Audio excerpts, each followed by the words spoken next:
It began subtly. At first it was just a faint shimmer, a barely noticeable distortion in the night sky that only the most dedicated stargazers could detect. A shimmering, almost imperceptible distortion in the night sky. It was as if the universe itself was holding its breath, waiting for something monumental to occur.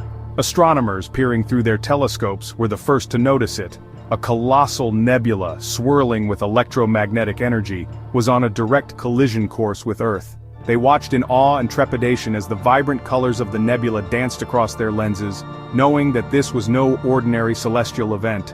The news spread like wildfire, a mix of awe and trepidation gripping the globe. Then, it hit us. The world watched in a collective state of disbelief as the sky lit up with an eerie glow, signaling the arrival of the nebula's electromagnetic storm. Imagine a day when your smartphone transforms into a useless brick. The device that once connected you to the world, now nothing more than a lifeless piece of metal and glass. Your laptop screen flickers, then dies permanently. The tool you relied on for work, communication, and entertainment suddenly rendered obsolete. Cars sputter to a halt, their sophisticated electronics fried, the roads once bustling with activity, now eerily silent as vehicles stand motionless, their drivers bewildered and stranded. This wasn't a scene from a dystopian movie, it was our reality. The electromagnetic storm, far more powerful than any we'd anticipated, had arrived. The electromagnetic storm, far more powerful than any we'd anticipated, had arrived. The sky was ablaze with vivid auroras, a beautiful yet terrifying display of nature's raw power. The initial chaos was undeniable. People scrambled to make sense of the situation, their lives abruptly thrown into disarray. Emergency services were overwhelmed and the usual channels of communication were down. Cities, once vibrant with the hum of technology, plunged into darkness. The familiar glow of streetlights and neon signs was replaced by an unsettling blackness. The familiar glow of screens vanished, replaced by the flickering flames of hastily lit candles. People huddled together in their homes, trying to find comfort in the warmth of the candlelight. The silence was deafening, no more constant pings, no more digital symphony of modern life. The streets, once filled with the sounds of bustling activity, were now eerily quiet. Just the wind whistling through concrete canyons and the murmurs of bewildered, scared people. Conversations were hushed as if speaking too loudly might shatter the fragile calm that had settled over the world. For a generation accustomed to instant connectivity and technological reliance, the world had just taken a giant leap backward. The loss of technology forced people to reconnect in ways they hadn't in years, relying on face-to-face interactions and handwritten notes. Little did we know, this was just the beginning of a 3-month odyssey that would test our resilience, redefine our relationship with technology, and ultimately, remind us of our own innate human potential. Communities came together, finding strength in unity and rediscovering the power of human connection. The journey ahead was uncertain, but it was also an opportunity to rebuild and reimagine a world where technology served us, rather than the other way around. The culprit behind this global blackout? An invisible force as silent as it was deadly electromagnetic energy. This energy, often unnoticed in our daily lives, suddenly became a harbinger of chaos. It was a force that could not be seen, touched, or heard, yet its impact was felt universally. The storm, laden with charged particles, wreaked havoc on anything reliant on microchips. The storm, laden with charged particles, wreaked havoc on anything reliant on microchips. These tiny components, the heart of our modern technology, were no match for the onslaught. The electromagnetic energy surged through the circuits, frying them instantly. The intricate pathways that once carried data and power were now charred and useless. Computers, servers, satellites, all rendered useless in an instant. The backbone of our digital infrastructure crumbled. Server rooms, once bustling with activity, now stood silent and abandoned. Satellites, our eyes in the sky, were nothing more than floating debris. The world was plunged into a digital darkness. The intricate circuitry of our digital world, once a testament to human ingenuity, became our Achilles heel. These marvels of engineering, designed to perform complex tasks with precision, were incredibly delicate. A single surge of electromagnetic energy was enough to disrupt the delicate balance, rendering them useless. The very complexity that allowed for such miniaturization and efficiency also made these systems incredibly vulnerable. The very complexity that allowed for such miniaturization and efficiency also made these systems incredibly vulnerable. Microchips, the tiny powerhouses of our devices, were particularly susceptible. Their intricate designs, which enabled them to perform millions of calculations per second, also made them fragile. The electromagnetic storm exposed this vulnerability in the most dramatic way possible. A single surge of electromagnetic energy was enough to disrupt the delicate balance, rendering them useless. The storm's fury was indiscriminate, affecting everything from personal gadgets to critical infrastructure. The suddenness of the event left no time for preparation or defense. In an instant, the world was forced to reckon with the fragility of its technological foundation. The immediate aftermath was a stark reminder of our dependence on these invisible systems. Cities, once vibrant with the hum of technology, were eerily silent. People, accustomed to the convenience of digital devices, found themselves at a loss. The blackout was not just a technological failure, it was a societal one. The interconnectedness that defined modern life was suddenly a liability. Traffic lights went dark, plunging cities into gridlock. The smooth flow of urban life was disrupted, leading to chaos on the streets. Without the guidance of traffic signals, drivers were left to navigate the confusion on their own. The result was a tangled mess of vehicles and frayed tempers. The efficiency of modern transportation systems was laid bare. Vehicles, heavily reliant on electronic systems, were rendered useless. The pulse fried the microchips that controlled everything from ignition to navigation. Highways became parking lots as cars stalled, leaving drivers stranded. The disruption to transportation and logistics was immediate and severe, affecting the movement of goods and people alike. Supermarkets, reliant on digital inventory and payment systems, were forced to close their doors.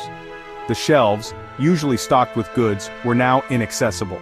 People, used to the convenience of electronic transactions, found themselves unable to purchase even basic necessities. The digital systems that managed supply chains and transactions were paralyzed, leading to a breakdown in the availability of essential goods. ATMs stood inert, useless metal boxes in a world suddenly starved for cash. The convenience of instant access to money was gone. People lined up hoping for a solution, but the machines remained lifeless.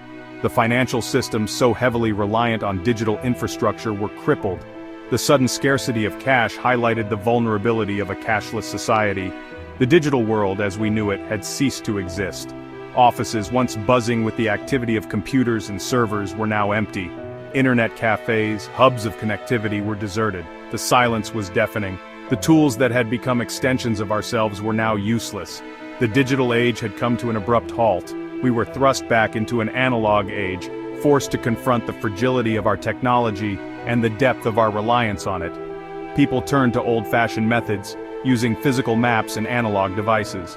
The shift was jarring, a stark contrast to the seamless digital experiences we had grown accustomed to.